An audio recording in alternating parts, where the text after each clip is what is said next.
Hey, what is going on, everyone? Welcome back to the Mock Draft Guy YouTube channel. And today I'm going to be rolling right along with my 7-round team mock drafts. We are rolling right into pick number 8, and that just so happens to be the Atlanta Falcons. Now, there's a number of different ways that the Atlanta Falcons can go.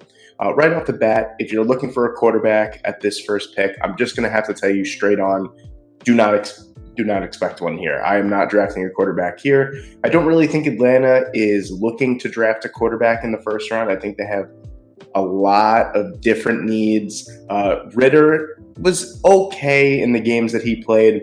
They're already talking about adding another quarterback, whether that be later on in the draft, whether that be in free agency. I could see a veteran coming in and challenging Desmond Ritter, kind of like what they do at Mariota, but hopefully something a little bit better or a little bit more legit than Marcus Mariota. Because if you think about it, Atlanta lost a lot of close games. They definitely could have been a playoff team, honestly, especially in a weak NFC South.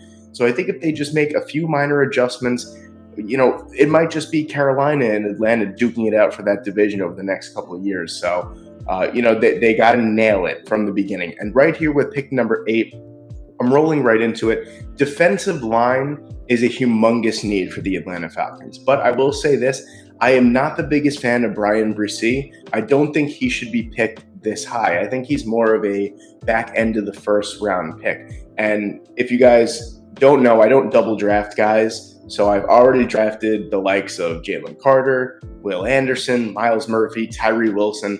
So I'm looking at the secondary here, and I'm going to take my first cornerback off the board in this series, and that's going to be Christian Gonzalez. Now, it's very close for me between Christian Gonzalez and Devin Witherspoon, but there are a couple things that I like about Christian Gonzalez a little bit more. Number one is elite speed. The guy runs in the low 4.3s. His size as well, 6'2", 203, 205 pounds, around that range. There's a lot to like about him as a boundary corner in the NFL. He's very, very physical. He's great in man coverage, and he's great in press man. And his zone coverage skills are right up to par with what you're looking for in the NFL as well. I think pairing A.J. Terrell with another cornerback of his caliber, or potentially even better, is key. So I'm going to go with Christian Gonzalez with the first pick for the Atlanta Falcons. Then with the Atlanta Falcons' next pick in the second round at number 44, I'm going to address the defensive side of the ball yet again, and I'm going to go with defensive line here.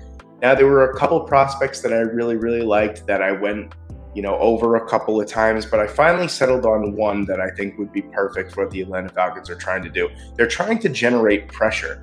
The Atlanta Falcons are consistently, over the last few years, in the bottom half or the bottom 5 in the league in pressures, in quarterback sacks, quarterback hits, all that kind of stuff. I'm going to go with Andre Carter. Now, Andre Carter fits a 3-4 very, very well, especially as an interior defensive end.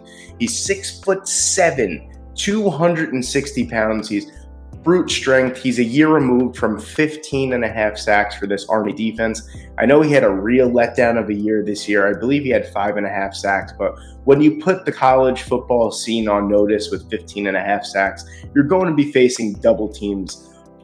Especially since Army doesn't really have anyone else noteworthy on their defense. They're going to hone in and they're going to focus on Andre Carter, but he is an absolute beast. His Army service has been removed temporarily, so he will have to serve it at some point. I believe later on in his life he'll have to serve it. I remember reading that article a few months ago when he finally declared for the draft. But I'm going to go with Andre Carter here. They definitely need a battery made for Grady Jarrett on the inside, and I think Andre Carter fits the bill. Then at pick number 75, I'm going to address the offensive side of the ball. It's no secret that besides for Drake London and maybe a few games of Kyle Pitts this year, the wide receiving core was a massive letdown. You had guys like Olamide Zaccheaus, you had Cordell Hodge, a couple other guys thrown in there. Michael Pruitt was getting some serious targets towards the end of the year. It's time for a serious upgrade. And with 2 of those guys free agents, I expect Zaccheaus to be back. I don't know about Hodge, but you need to get another boundary wide receiver, especially after trading Calvin Ridley. Drake London really showed out at the end of the year. He showed some real potential with Desmond Ritter. And Desmond Ritter showed the ability to hit those young wide receivers as well. So I'm really looking for another boundary wide receiver, and that's Xavier Hutchinson for me. This guy last year could have came out and probably could have been a 3rd or 4th round pick last year. He finds himself in the 3rd round this time yet again.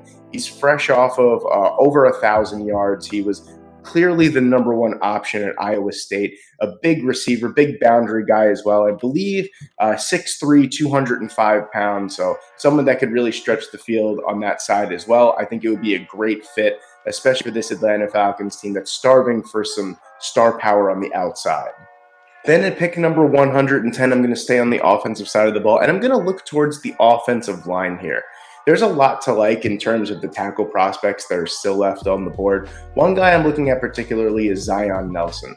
I really, really like his potential. He's fallen down the board throughout the course of the year. I even had him late 1st round at the beginning of the year when I was doing my mocks. But the fact of the matter is that, Jake Matthews is still a solid left tackle in the NFL. He's getting up there in age, and Caleb McGarry is actually coming off of the first good year of his career, really, really good year. He's also a free agent, of course. A player finally having a good year is his unrestricted free agent year, of course. But I fully expect Atlanta, especially with the depth that they have on the offensive line, I fully expect them to bring Caleb McGarry back.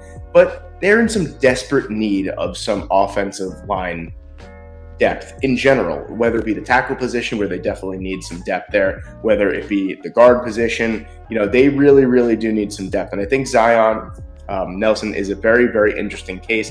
6'5", 316 pounds. I think he's got that flexibility. He could play on either side of the offensive line. So I think it would just be great to kind of get him now, have him as a swing tackle, and then maybe, after Jake Matthews, maybe if Caleb McGarry doesn't sign, you get someone like Zion Nelson. So I think that this would be a great pick at number 110 for them. And then at pick number 113, 3 picks later, I'm going to address the outside linebacker position. Now, I know it says edge here, KJ Henry as an edge, but he fits the bill of a 3-4 outside linebacker better, and that's what I'm going to be taking here. This is a rotational pass rushing guy for the Clemson Tigers over the past few years. He hasn't put up monster sack numbers, but he's shown some really, really great speed off the edge, some playmaking ability. He's able to get to the quarterback. He's good in run defending as well. And, they're not completely strapped for talent on the outside linebacker position. I know Lorenzo Carter is a free agent, and you think of the guys that they have. They drafted Arnold Ebiketie in round 2 last year. They have D'Angelo Malone as well. I know that he didn't really play that great. Ebiketie kind of picked up his play towards the back end of the year, but I think you gotta reestablish this pass rush. You gotta get the talent when you got it.